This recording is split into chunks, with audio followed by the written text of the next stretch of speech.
posibilidad ng tagumpay o kabiguan, ng ligaya o lungkot. Kaya marapat lamang na tanggapin si Jesus bilang tagapagligtas at Panginoon. At matapos yun ay panariwain ang katapatan at paglapit sa Kanya bawat araw o day by day. Ang day by day ay naglalayong umalalay sa pang-araw-araw na pamumuhay. Narito po si Kuya Ed Lapis sa mensaheng pinamagatang The Jesus Forgiveness.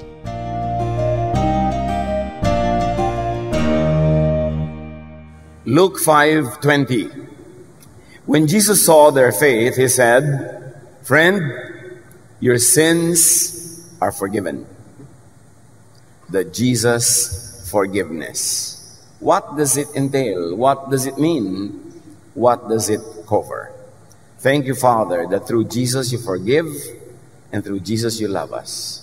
Be our speaker, our teacher, our guide, our light, our healer.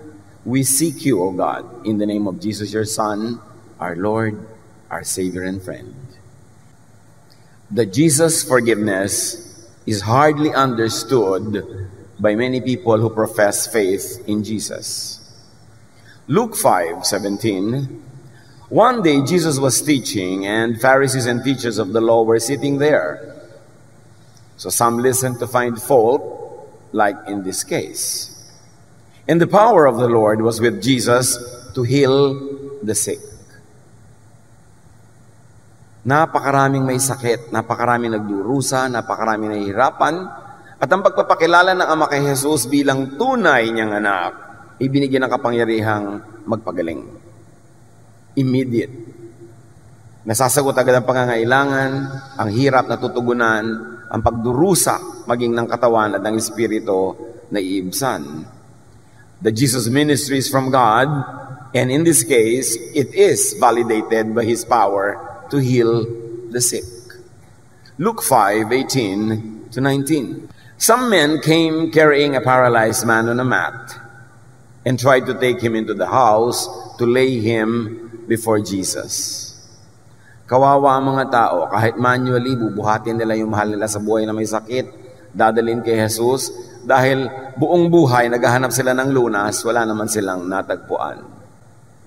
When they could not find a way to do this because of the crowd, they went up on the roof and lowered him on his mat through the tiles into the middle of the crowd, right in front of Jesus. Sobrang puno ng tao ang bahay, hindi maipasok ang may sakit, buhat-buhat pa. Dinala sa bubungan, binakbak ang bubong at pinadaos-dos sa pamamagitan ng butas sa bubong ang pasyente. Luke 5:20, when Jesus saw their faith, He said, "Friend, your sins are forgiven." Katakataka, hindi yung sakit agad ang pinagtuunan ng pansin ni Jesus, kundi yung pagpapatawad sa kasalanan ng may sakit. Forgiveness of the spirit before healing of the body. So here we see that Jesus prioritizes spirit before the body, spirit over matter. And the thought of the patient that he is healed of his spiritual disease could be the power through which his body could be healed. Jesus is demonstrating a very important reality, thought over physical matter. Faith, knowledge, knowing that he had been healed would translate into the healing of his body. And here, faith is equated to being forgiven. Faith leads to being forgiven. The person did not even have to confess. The person did not have to make a big drama about his life, his sin, his past. The faith in Jesus was enough for Jesus to grant forgiveness. Walang drama-drama to. Yung nananalig ka kay Jesus, hindi mo na kailangan pang magtapat and go through all the motions of all the sins that you have done in your life because God knows. But remember, this is a new dispensation. This is a new time, a new period. The old period had ended. Na hindi na issue lagi yung kasalanan, hindi laging kasalanan ang laman ng isip ng tao, hindi laging paglabigay ng mga offering para patawarin, kasi ibinigay na ang kapatawaran sa pamamagitan ng pagbibigay kay Jesus. Kaya kahit tayo, naging habit na rin natin tuwing lalapit tayo sa Panginoon, laging kasalanan ang laman ng utak natin, patawarin mo ako sa aking kasalanan, masama ako, hindi ako karapat-dapat. We glorify the negative effects of sin. Tapos sasabihin ng Diyos, teka, ano pinag-uusapan nating marumi ka, hindi ka karapat-dapat? Hindi ba one time, big time, lumapit ka na sa akin through my Son, Jesus? At pinatawad na kita one time, big time? Bakit yung magkikita-kita tayo, ang inuungkat mo lagi kasalanan na parang walang naganap na pagpapatawad at paglilinis? Paano po lagi naman kung nagkakaroon ng mga pagkukulang araw-araw, mga pagkukulang, kasama na yon sa pinatawad. Kaya hindi natatanggal ang kaligtasan pag nagkamali ka, nadapa ka. Hindi lisensya para mag-abuso ka. Pero yan ay para ka maging mapagpasalamat. Nabuti na lang, wala sa performance ko, hindi sa performance ko nakasalalay ang aking kalinisan, kundi sa paglilinis ng Ama sa pamamagitan ni Jesus. Kailan kaya natin maintindihan ito? Kalahating paa, isang paa natin nandun sa mga laws na laging tayo inuusig, at isang paa natin nandun sa grace ng God through Jesus na tayo pinatawad na. Tapos, pagkakaliwa yung inihakbang mo, nasa kasalanan mode ka. Pagkanan, nasa forgiven mode ka. Kaya matanggal, bumalik ang kaligtasan. Kaya walang tigil ng kauusap tungkol sa kasalanan, batuhan, silipan, paghuhusga, na parang hindi pa pinawi at inalis na ng Diyos ang issue na yan. Ang issue na ngayon, ang kabutihan ng Diyos, ang kabaitan ng Diyos. Kaya puro tayo pagpapasalamat at pagpapagaling. Pinaghahalo-halo kasi natin yung mga teachings ng old law that condemns us and the teachings of God through Jesus that justifies us. At any given moment, isa din yung naghahari sa ating utak, kaya marami sa atin laging lito, divided, maging ang pananampalataya, kaya nandun yung merong joy of salvation, nandun merong fear na naman, paulit-ulit. But faith leads to being forgiven. Not a 100% moral uprightness. Salamat ganun. Kasi kung hindi ganun, nandun pa rin tayo sa old mode. Para namang hindi nangyari si Jesus. Ito ang isa sa mga pinakamalaking challenges sa mga Kristiyano Yung hindi lang maging Christian, kundi maging Jesus believer and Jesus follower talaga.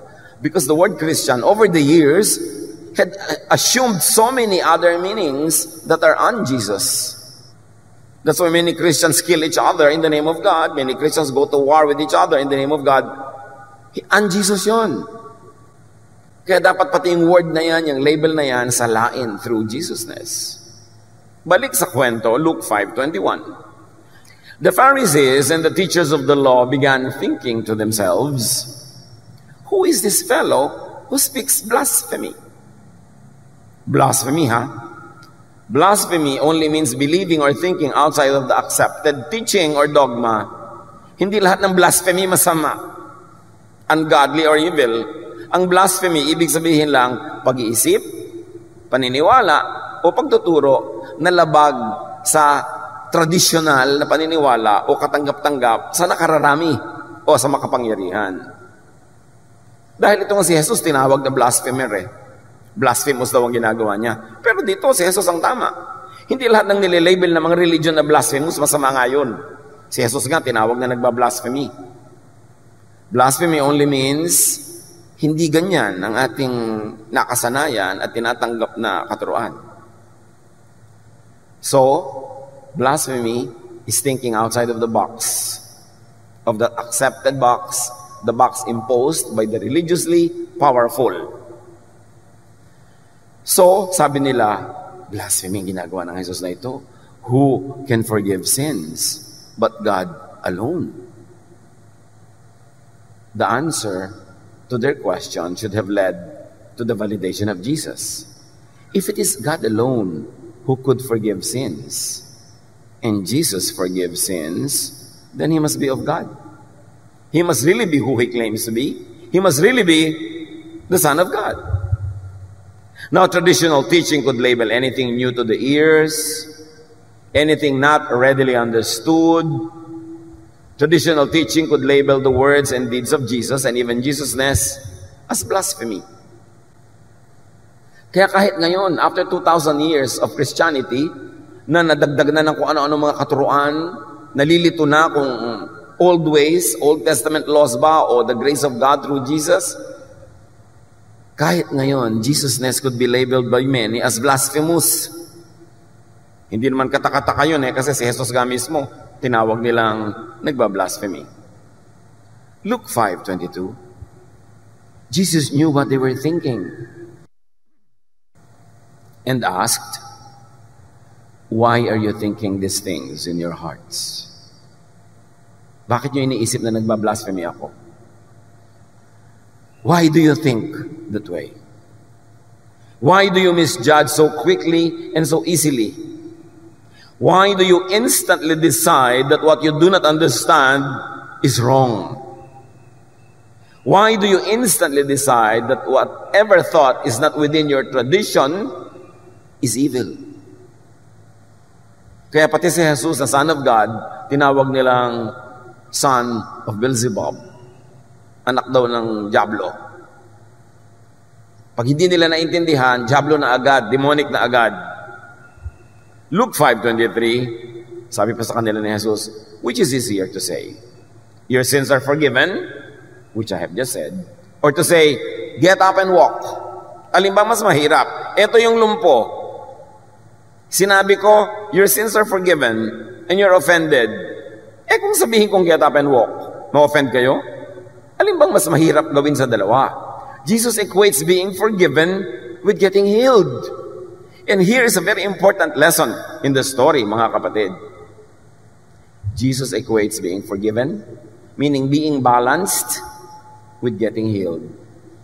Kasi kung may kasalanan ka, at alam mong kasalanan yon, at totoong kasalanan yon, guilty ka, hindi ka makatulog, nagdadalawang loob ka, natatakot ka, magkakasakit ka talaga. Mind over matter. Ito ngayon yung mahirap. Guilty ka sa isang akala mo'y kasalanan, hindi naman pala. Kasi marami silang inaakala na puro kasalanan, hindi naman pala. Itinuro lang sa kanilang mga religious leaders para madali sila makontrol, o kailangan talaga ng lipunan nila nung oras na yon, kailangan ng kanilang tribo sa panahon na yon. Kaya minasama para huwag mong gawin, pero na-oversimplify, naging masama na for all time, for all people, tapos nagagawa mo, kasi yun ang natural mo, yun ang kahit pilitin mong hindi gawin na yun ang nangyayari. So ano mangyayari sa'yo? Lagi kang guilty. Laging hati ang iyong loob. Lagi kang takot.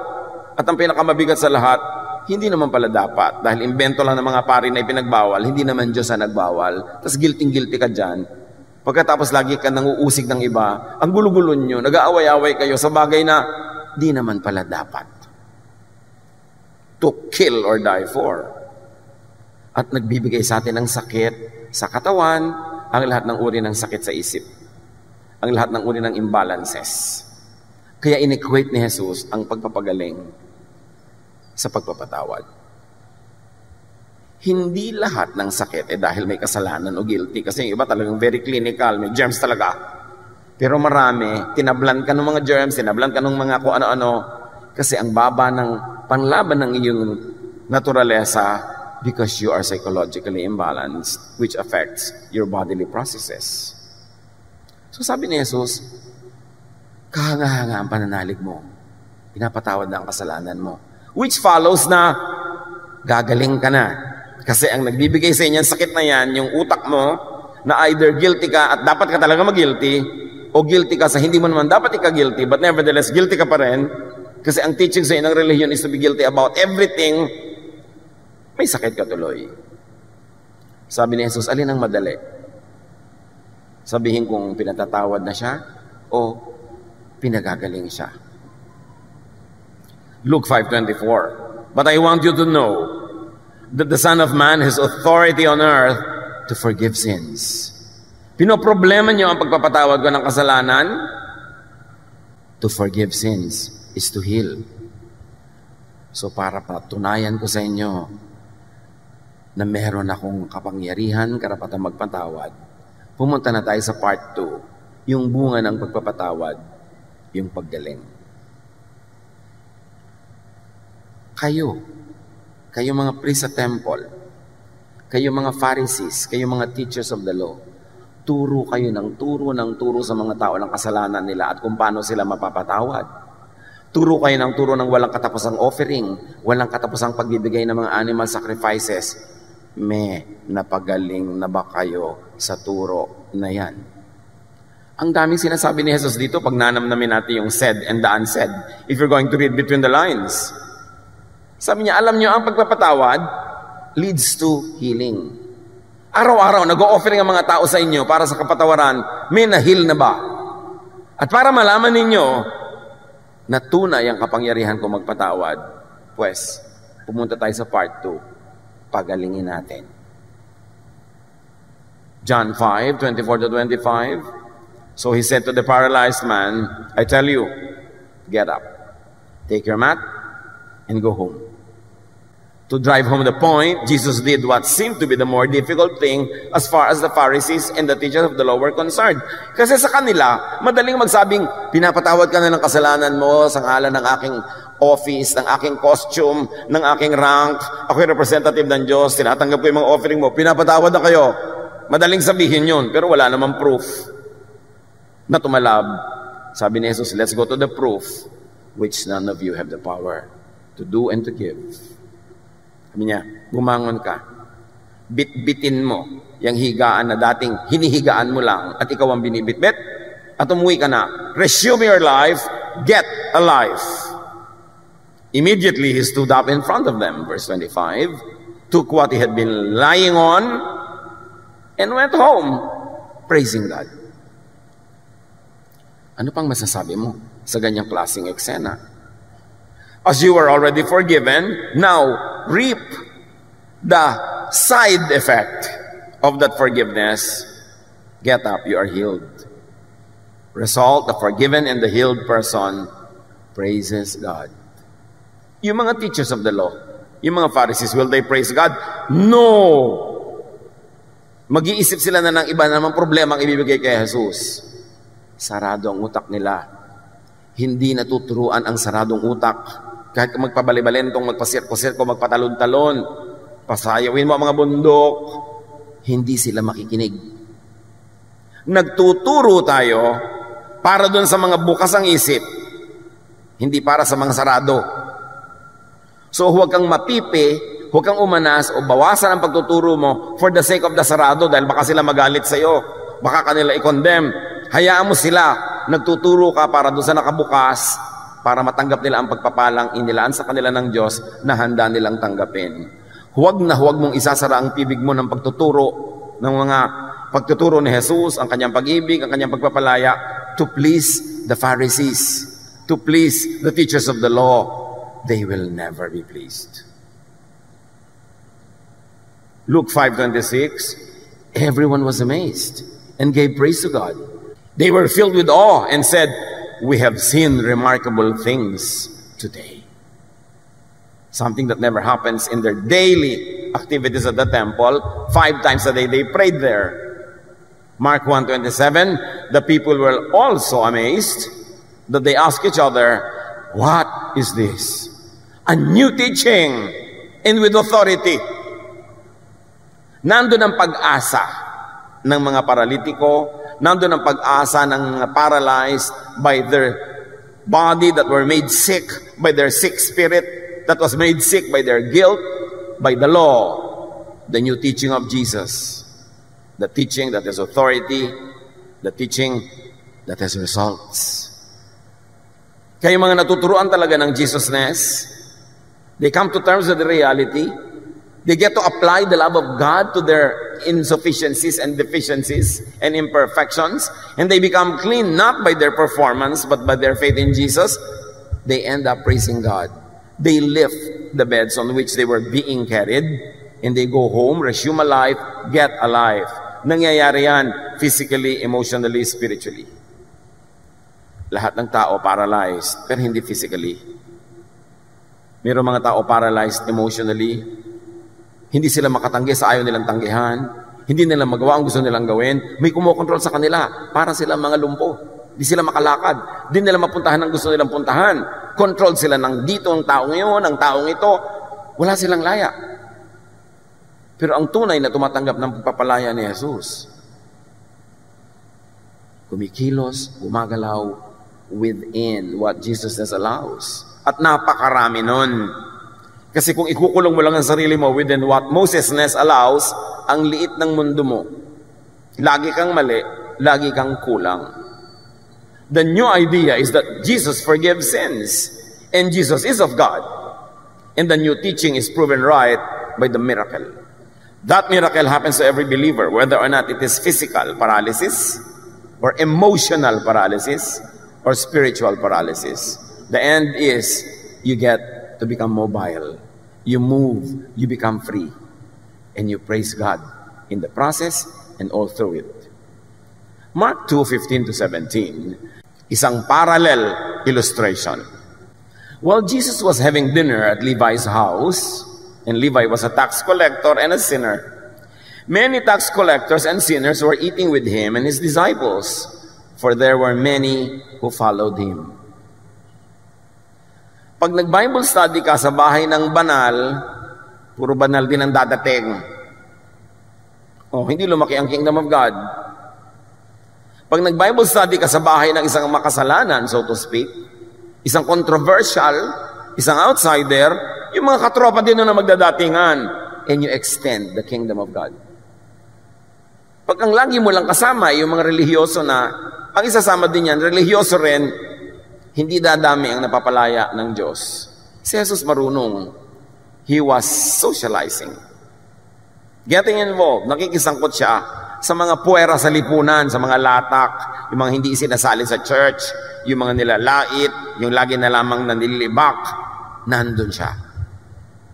It was the sinners, the rejects, the victims of persecution by the religious that followed Jesus in great numbers. Ang mga tunay na nagsamahan at nagsunuran kay Jesus, hindi yung mga relihiyoso. Yung mga biktima ng relihiyon. Yung mga biktima ng panguusig, pangungutya, pagpupwera ng relihiyon. Nakakita kay Jesus ng kakampi. Nakakita kay Jesus ng pag-ibig ng Ama ng nasa langit na hindi nila nakikita sa mga relihiyoso. So, pag nandun si Jesus, at is silang magpunta. Mga church people, at is ba sa inyo ang mga kamag-anak at mga kaibigan na hindi nag-church? O pasong-pasok sa inyo? O talagang sinisindihan nyo sila kaya tuloy na papasok? That's not the style of Jesus. That's the style of the Pharisees. Verse 16, so si Jesus ay nandun sa bahay ng isang makasalanan, nagdatingan ng mga kapwa makasalanan, at sila ay namamahal ni Jesus, nalilinis ni Jesus, natuturuan. When the teachers of the law, who were Pharisees, saw him eating with the sinners and tax collectors, they asked his disciples, why does he eat with tax collectors and sinners? The question should be, why not? Parang ngayon yung mga Kristiyano ng mga church bully, makita ka sa mall, bakit yan ang kasama niya? Diba? Nakita niyo ba yung kasama ni sister, ganito, ni brother, ganon? Sabi niya, sino bang magiging kasama ni Jesus kung nagmoling siya? Sa palagay niyo kaya, kabarkada niya yung mga conservative? Kasama niya doon sa food court, yung mga banal-banalan. Nangyari na yan noon. Ang nakakapagtaka, bakit pa ulit-ulit na nangyayari pa ngayon na parang walang Bible na mababasa mo naman? Sabi niya, why does he eat with tax collectors and sinners? The religious leaders wouldn't do a Jesus, obviously. Hindi nila mamahalin, lalapitan, sasamahan ang mga iniisip nilang marurumit makasalanan. 17. On hearing this, Jesus said to them, it is not the healthy who need a doctor, but the sick. I have not come to call the righteous, but sinners. Paano mo tatawag yung sinner kung yung activity mo sobrang banalan dating, sobrang churchy ang language, churchy ang tugtog, churchy ang lahat? Ang darating lang doon yung mga church people already. Sabi niya, hindi naman kayo kung banal nga kayo't malinis, hindi kayo ang sinadya ko. Hindi nyo ako kailangan. Kasi naghahari-harian na kayo. Boss na kayo eh. Kayo na yung kinakatakutan ng mga sinner, kayo yung nag-judge, kayo yung nagpupwera, para kayong mga konsino. So hindi nyo ako kailangan. Pumunta ako doon sa mga kawawa, kinakawawa, nagtatago sa dilim, inuusig, nililibak ng reliyon. Sila ang pakay ko. Sila ang minamahal ng Ama. At gusto ng Ama mahalin ko. Kasi hindi sila minamahal ng religion. Mahalagang maintindihan niya. At sunod pa ni Jesus sa Luke 19:10, "For the Son of Man came to seek and to save the lost." So Jesus came to seek and call sinners who are the sick, the condemned, the outsiders. Alam niyo nun sa kanila, may sakit ka, may ketong ka, marumi ka. Ay naku, walang ospital para sa inyo. Itapong kayo lahat sa labas ng community. Baka mahawa pa kami. Kadiri kayo. At mamamatay din kayo anyway, madibilis. Kasi may sakit kayo. So itatapon ka. Ganun din ang trabaho ng mga reliyoso ngayon ha. Pag sa tingin nila may sakit ka, marumi ka, ayon sa kanilang pananaw, itatapon ka. Kunwari, gagamutin ka pa, hindi naman talaga. I-judge ka lang, ililabel ka at ipupwera ka. Diyan magaling ang mga Pharisees sa exclusion. But Jesus cultivates a culture of inclusion. Kaya lahat ng puwera, yun ang welcome sa kanya. Yung babaeng dinudugo, bawal niyang makitungo sa kanya. Pero hinayaan niyang hawakan yung laylayan ng kanyang damit at gumaling yung babae. Yung mga ketongin na hindi pwedeng lapitan ng tao, babatuhin nga ng tao pag nandiyan yung ketongin para lumayo. Ang mga ketongin may utos na, kailangan sabihin nyo pag may tao, unclean, unclean, I'm unclean, para kalayuan. Labelan mo sa sarili mo para kaipwera. Yan ang mga hinipo ni Jesus. Yan ang mga dinayon niya. Yan ang kanyang pinuntahan at sinadya. Hinawakan, hinipo, minahal. Tapos ang mga Kristiyano baligtad. Kailan kaya tayo magiging maka-Jesus talaga? John 1:29, si John the Baptizer, ang daming sumusunod sa kanya at nakikinig kasi kakaiba rin yung turo niya. Wala sa labas ng templo, nasa mga ilog-ilog, nasa mga gilid-gilid. The next day, John saw Jesus coming toward him and said, "Look, the Lamb of God who takes away the sin of the world." This is loaded with meaning. Si John na pinaniniwalaan ng marami, ginamit niya yung credential niya para ituro yung mga naniniwala sa kanya sa tunay na dapat tingnan si Jesus. Sabi niya, huwag kayo sa akin sa tumingin. Ayan si Jesus, sa kanya kayo tumingin. He is the one who takes away the sin of the world. How does Jesus take away sin? By forgiving sin. Tulad ng nakita natin sa kwento ng pinagaling niyang may kapansanan. And not only that, by paying for sin so that it's already paid for and you no longer have to pay for it. He takes away sin and the issue of sin in our lives. Tapos may mga tao pa, Pastor, please preach against sin. God is holy. Condemn everybody is committing sin. Jesus already took sin away. Once in a while, we talk about it to appreciate our freedom, to appreciate the kindness and goodness of God, and to inspire us to live upright lives. But do not expect me to use the pulpit to always bring up the issue of sin. Because Jesus took it away. Tapos balik ka ng balik. Jesus takes away sin by removing the law that makes people sinful. Kung laging yung law, ang laman ng utak mo, lagi ka ring sinful, yun ang ending. How will Jesus take away sin if Jesus will always bring up and implement all the laws that He already came to replace with just one law and commandment, the command to love? Hindi compatible ang law at ang love. Hindi compatible ang old traditions of the temple and the new teaching of Jesus that has power. Pag na-reconcile natin sa utak natin, maiintindihan natin kung sino si Jesus. Pero nung nagtuturo si Jesus diyan, that He was the bread from heaven, ang daming hindi nakaintindi, nag-alisan, ay ayaw namin ng teaching mo. Si Jesus na ngayon nagtuturo, nilayasan pa eh. Kasi ang gusto ng tao, yung dating laman ng utak niya, i-reinforce mo lang. Ayaw niya magbago ng isip. But Romans 12 says, be changed by the renewing of your mind. Hindi ka lalaya pag hindi na bago ang shape ng iyong utak. Hindi ka magpapalaya ng kapwa pag hindi mo binago ang shape ng iyong utak. Jesus came to take away sin, not to put it in the center of our lives, not to make it the usapan all the time, not to make it the standard of daily life. He took away sin. And Jesus took away sin by changing the topic from condemnation to justification, from being dirty to being cleansed, from being an outsider to being children of God. Psalm 103 verse 12, nung paman yan ang gusto ng Diyos, hindi lang sinusunod ng temple, kaya ipinadala patuloy si Jesus. How far has the Lord taken our sins from us? Farther than the distance from the east to the west.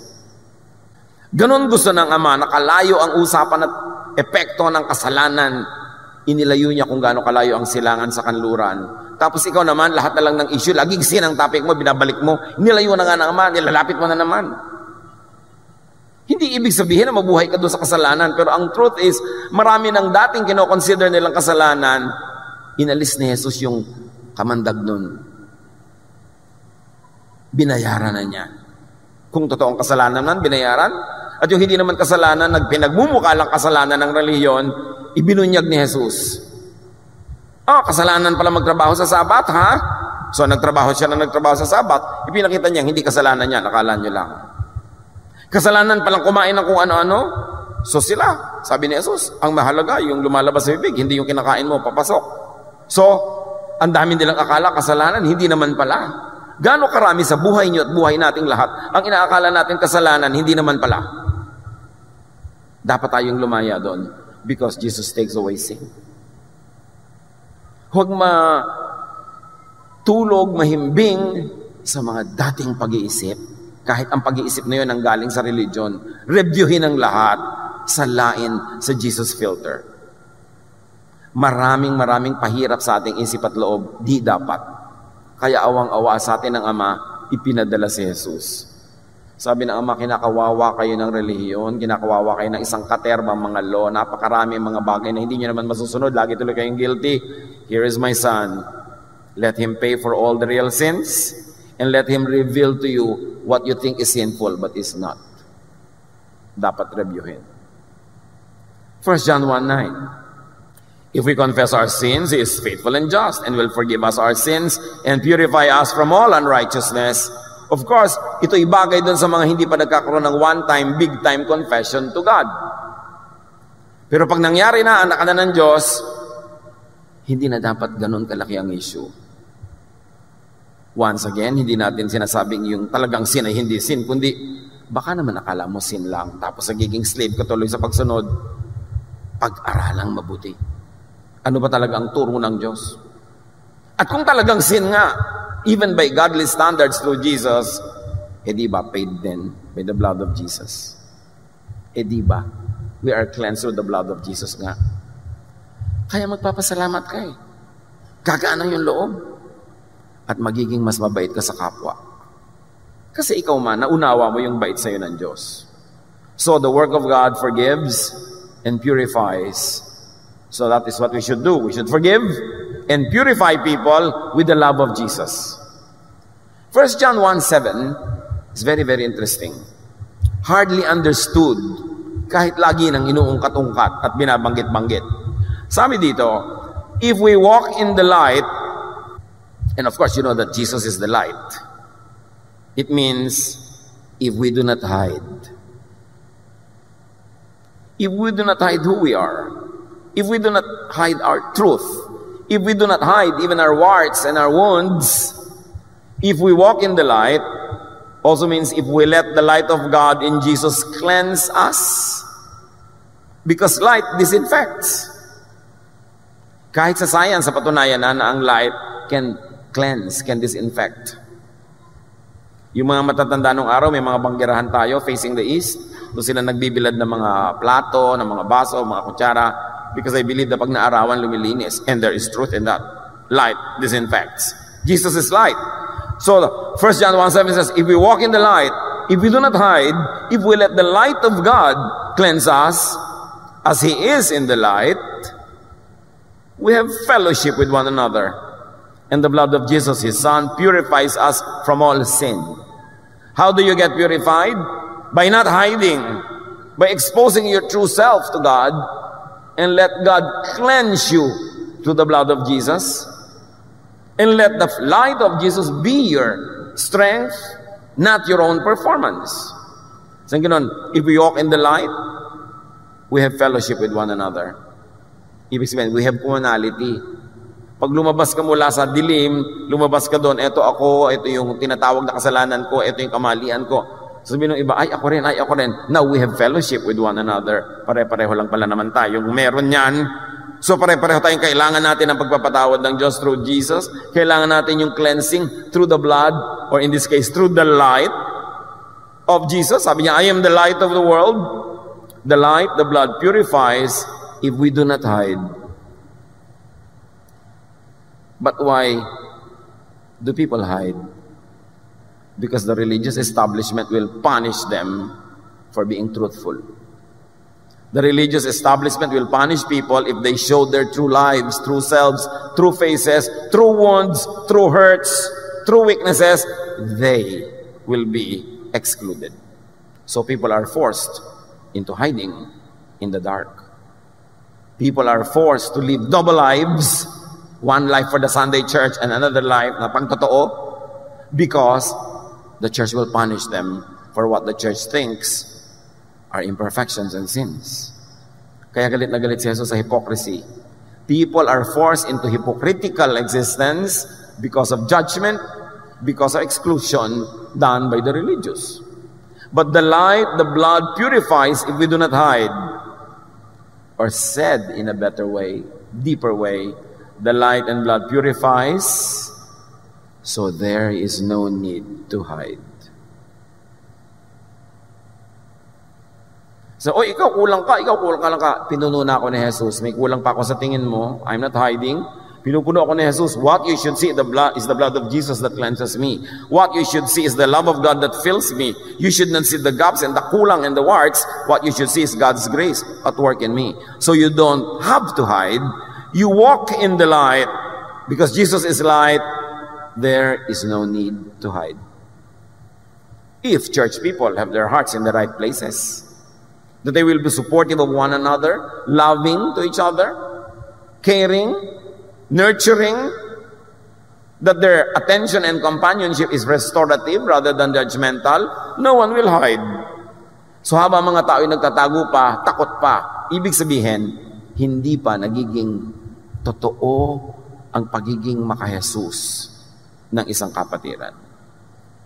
Kailangan pa nilang magtago, natatakot sila sa kapwa nila mananampalataya.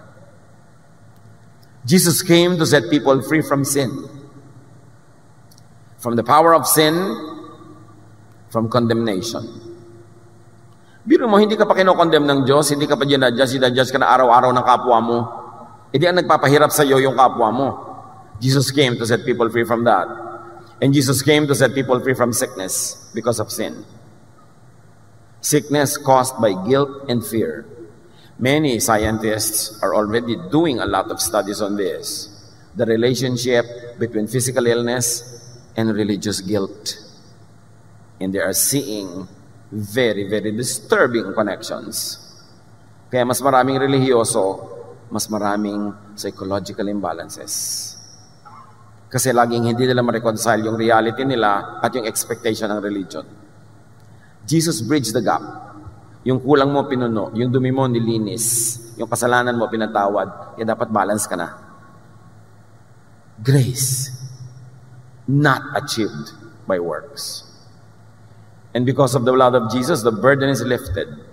Suffering gives way to praise, just like in the case of that paralytic. Jesus does not condemn. Jesus forgives. Why do many church people, why are they in the business of condemnation? That is not the business of Jesus.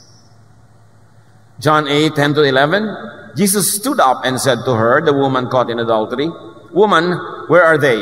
Is there no one to condemn you?" She said, "No one, sir." Jesus said, "Neither do I condemn you. Go, and from now on, don't sin anymore." Hindi siya kinondem. Pero sinabihan, may kasalanan ka, tigilan mo. But I will not condemn you.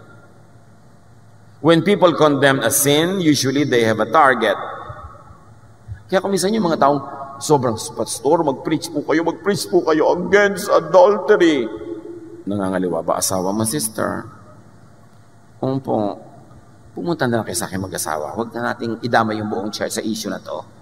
Kasi alam niyo yung mga tao kung minsan, galit sa isang kasalanan, hindi naman talaga galit lang sila sa isang taong, ganun yung kasalanan.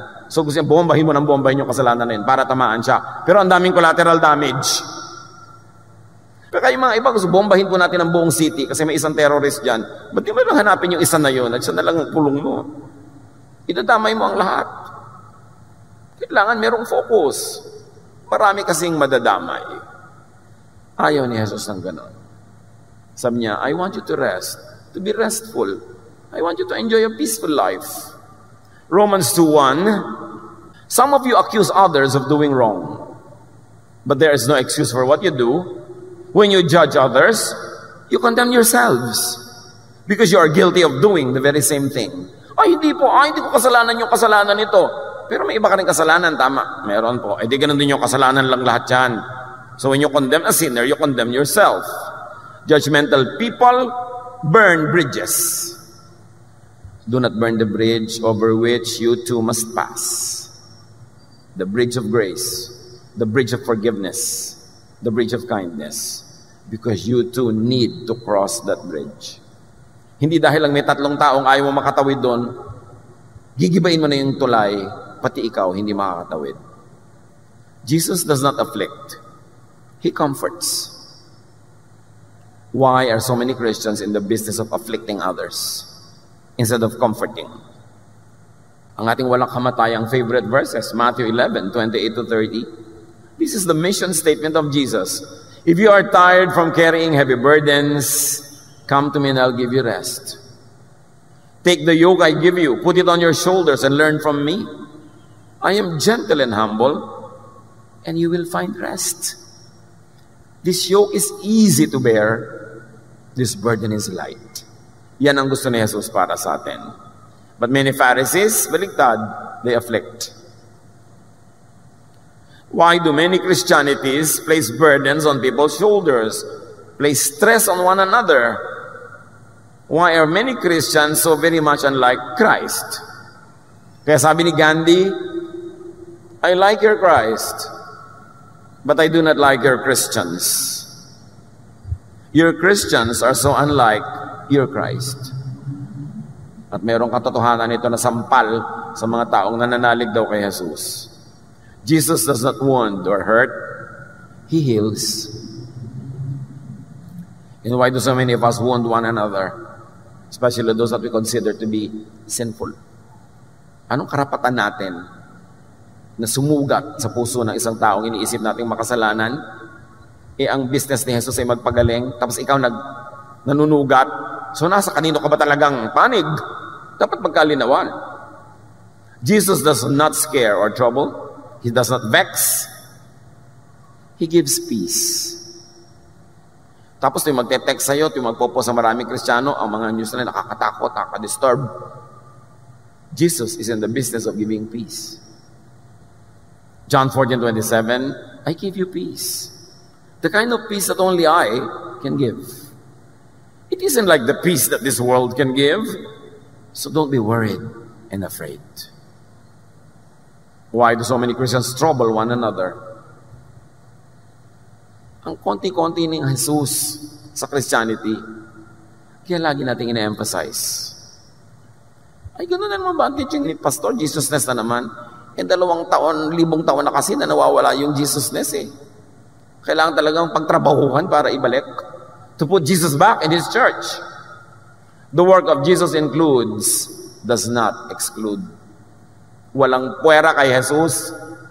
Kahit nga yung demon possessed, pinuntahan pa niya sa kuweba. Tapos ang mga Kristiyano ang hilig magpuwera, mag-label. Napaka-konti ng pagiging maka-Jesus sa loob ng Christianity.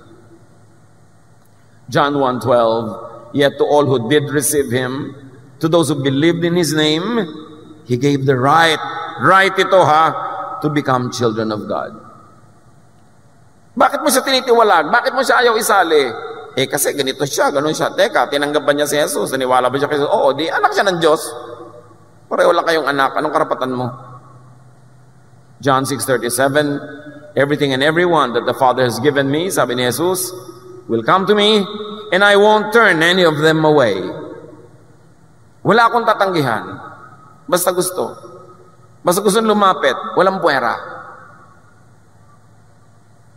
Basta gusto. Many Pharisees are in the business of exclusion. Why do so many Christians exclude other people? Hindi yan Jesus style. The work of Jesus loves does not hate. And yet many Christian congregations are in the business of hating. They label people, they classify people, and hate certain types of people. That is not the business of Jesus. 1 John 4:7-8. Dear friends, let us love one another, for love comes from God. Everyone who loves has been born of God and knows God.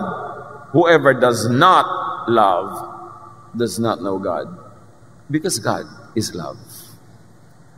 So kung hindi ka maibigin at baligtad pa nga, ang selan-selan mo, marami kang pinandidirihan, marami kang ayaw, marami kang kinakamuhian, tulad ka ng Pharisees. Many Pharisees teach and promote hatred. Laging merong tatargetin na group, tatargetin na tao, tatargetin na kung sino-sino, tapos yun ang magiging object of hatred. At pasimuno ang maraming Christian churches sa business na ito. The work of Jesus loves does not hate. 1 John 4:20, whoever claims to love God, yet hates a brother or a sister, is a liar. We should be in the business of loving people, of opening our hearts, our doors, even to people we do not like. Because when people believe in Jesus, God gives them the right to be His children. And you as a child of God has no bigger rights than other children of God. Pare-pareho lang tayong anak ng Diyos.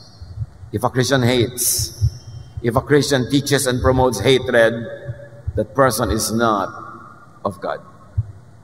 Yun ang sabi ng verse. Hindi ko anong version ng Bible ang dala-dala mo, hindi ko anong statement of faith mo. No. Isa lang ang litmus test. Loving ka ba?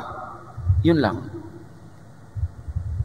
The challenge is to understand Jesus. Pagsikapan, pagtrabahuhan, na maunawa si Jesus. Hindi siya naunawa ng napakaraming mga taong nakarinig sa Kanya. Kaya siya pinatay. Hindi siya naunawa ng marami niyang tagasunod, kaya yung mga iba nag-alisan pa. Dapat nating unawain kasi ibang-iba. Hindi pwedeng pagsabayin yung mga dati nang nakasanayan na pag-iisip at ang very revolutionary, very new teaching of Jesus that is proven with power. The forgiveness of Jesus heals. So are we healed? Are we healing fast? And do we allow other people to heal? Through and by the love and power of Jesus, let us forgive others and help them heal. Whether or not the sin that you assign to them is real or imagined, the ending is the same. Just forgive. Huwag mo na ipagpilitan na totoo siyang makasalanan. Okay, totoo rin tayong makasalanan. God forgive us, so forgive. Paano pa kung hindi naman pala totoong kasalanan? Guni-guni mo lang na kasalanan yon, edi doble ang pananagutan mo sa Diyos. And very importantly, forgive yourself. Be easy on yourself. Madalas ang effect ng religion and religiosity sa tao, self-flagellation, self-judgment, self-condemnation. Nasaan yung peace? Nasaan yung rest? Kung gaano gusto ni Jesus na mahalin mo ang kapwa, sabi niya, love others as you love yourself. Meaning, love yourself and love others in the same way. Kailangan kasali ka sa pinapatawad mo. Kailangan kasali ka sa tinatanggap mo para ang lahat maunawa ang lawak, lalim, ang ganda ng pag-ibig ng Diyos through Jesus. Lord, teach us to understand that we are forgiven. That we are forgiven yesterday, today, and tomorrow. And teach us to extend the same forgiveness to our fellow humans. That we also forgive them for yesterday, today, and tomorrow. So everybody lives in a climate of forgiveness and love that gives rest and peace, which is what you want for us, here and in eternity. Pagbulay-bulayan, pag-isipan ng practical na paraan ng pagsunod sa katuroan ni Jesus na ito. Lord, continue to bless your people as we hear your voice, making personal messages to us. Be with the Lord in silent reflection.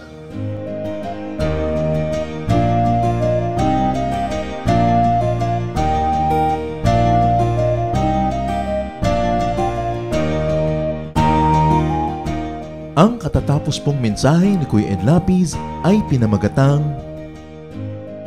The Jesus Forgiveness.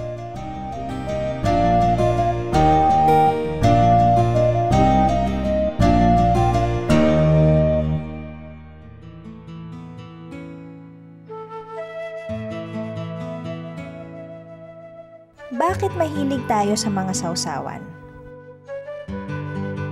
Tayong mga Pilipino, basta mayroong creative process, sama-sama, lahat may participation. Cooking is a creative process. Sa atin, hindi natatapos yan sa kitchen. Yung kakain, sasali pa. Kaya meron pa siyang idadagdag na lasa, gusto ba niya ng suka, gusto niya ng sili, gusto niya ng patis, o kung ano man, ilalagay pa niya yon. Sa Western table, yung chef pag nagluto, naiinsulto siya pag nagdagdag ka ng salt o pepper, lalo ketchup. Kasi sa kanya, tapos na ang creative process sa kitchen. Individualistic kasi ang mga Westerners. So yung mga creators nila, gusto, nandiyan ang pangalan ko, akong gumawa, wala na magdadagdag. Sa atin walang ganon. Everybody participates because we thrive in the concept of community.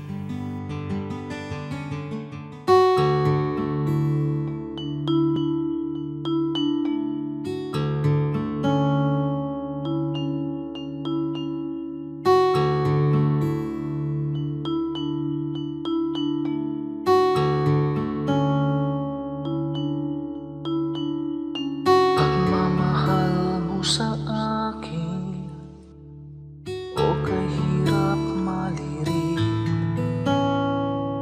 dating sarado ang isip kay kitig. Mulian kang nakilala, ang pananaw na wasto, unawa sa kapwa-tao nais mo. O Jesus, ang iyong pag-ibig ay hindi nagtatangi. Puso ko ay nagpupuri, tingin pagluwalhati sa paglakbay sa aking buhay. Di na nga maliligaw, puso ko man maging isip, tigib lagi ng pag-ibig.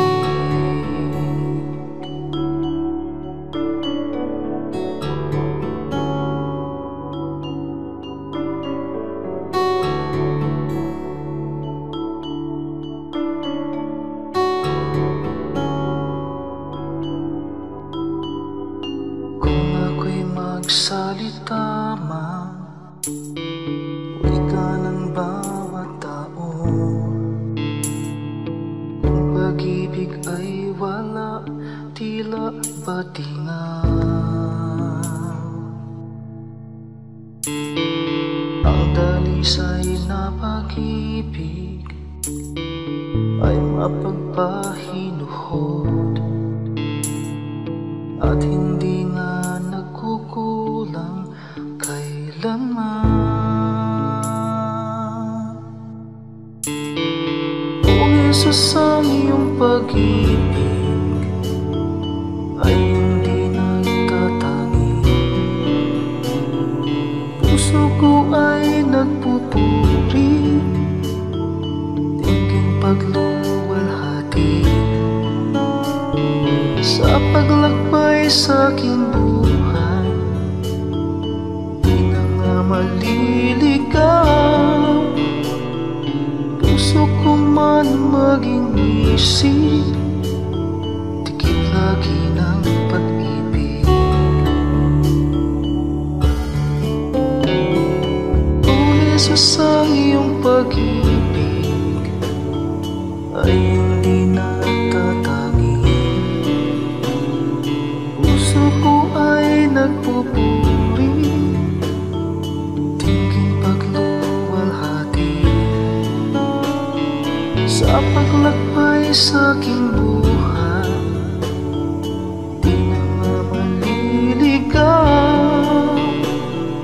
puso ko man maging isip, dikit lagi ng pag-ibig. Puso ko man maging isip, dikit lagi ng pag-ibig.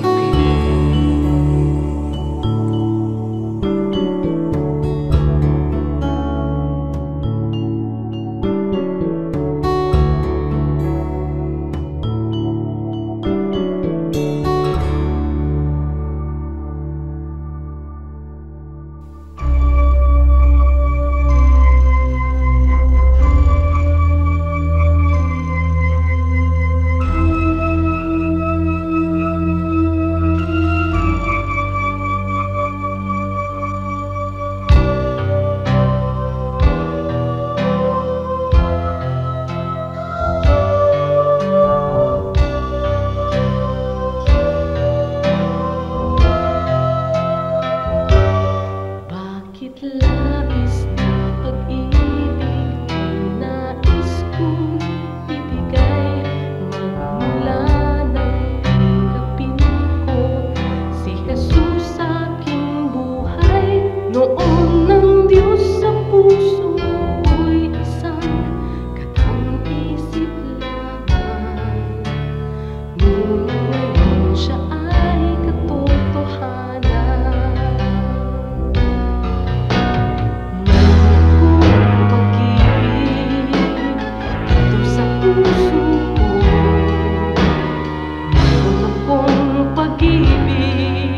Nais kong ibahagi lagi sa inyo. Mayroon akong pag-ibig na hindi mamamatay.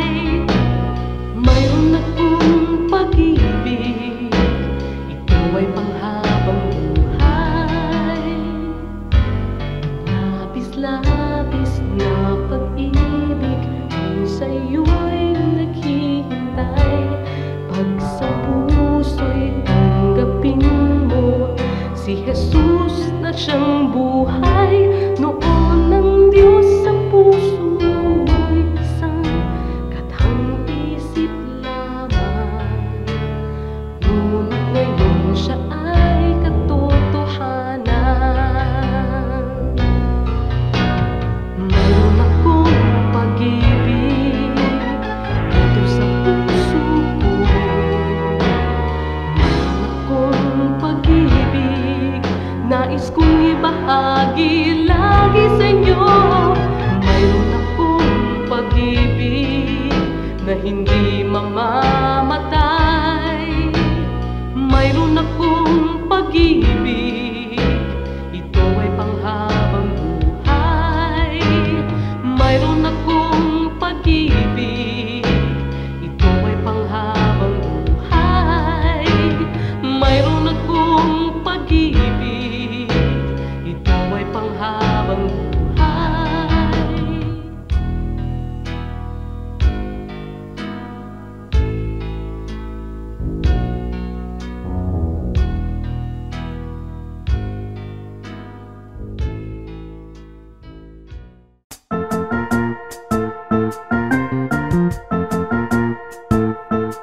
Oras na po para pansamantalang magpaalam ang programang Day by Day.